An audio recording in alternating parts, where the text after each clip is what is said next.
Hello everyone, welcome to SeiKo IS.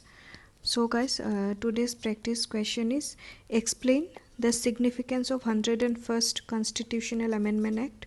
To what extent does it reflect the accommodative spirit of federalism?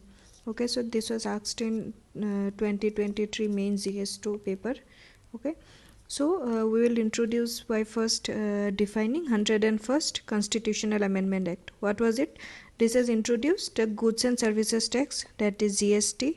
This has established a uniform taxation framework across India, okay, in all over India. This has altered the financial relationship between the central government and the state governments. This has led to more cooperative and collaborative framework. This will be the introduction. So what is the significance of 101st Constitutional Amendment Act? Boost to economic integration, reduced taxation barriers. GST has fostered barrier-free movement of goods, and this has helped in realizing one nation, one market, and one tax base and one tax. Okay. Then improved tax collection. We are seeing on a regular basis about this improved tax collection, unified tax structure, and also increased compliance. This has led to better tax collections, which has benefited both the central and the state governments. Okay.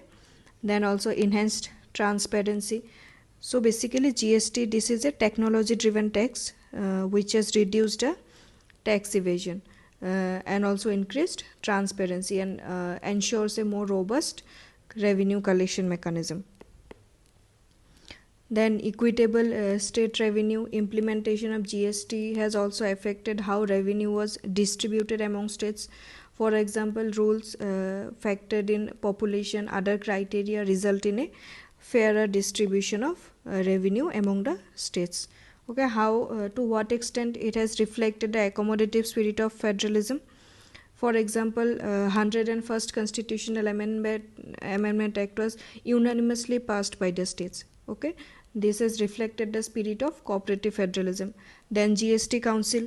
This is a federal institution established under Article 279A. Please remember this, 279A, which consists of representatives from both the central and the state governments.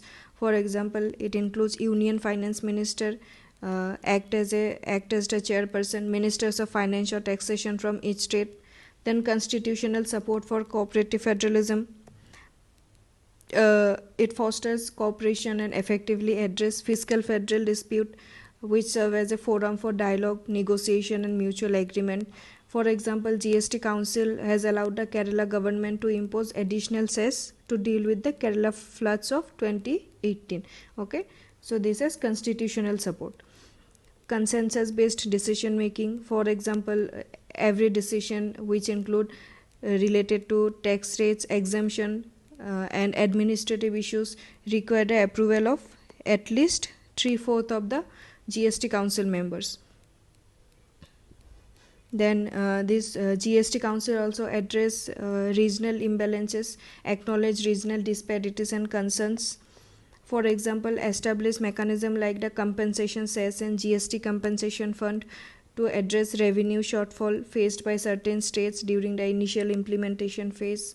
Okay, so these are acknowledged by GST Council.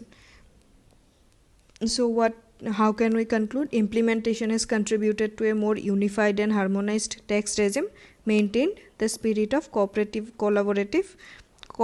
federalism or collaboration between central and state governments. So this was today's answer. So guys, please subscribe to our YouTube channel for regular update, that is SeiKo IS, and join our Telegram channel for regular practice questions. We upload questions in the morning and solutions are uploaded in the evening. Okay, so this was for today. Thank you.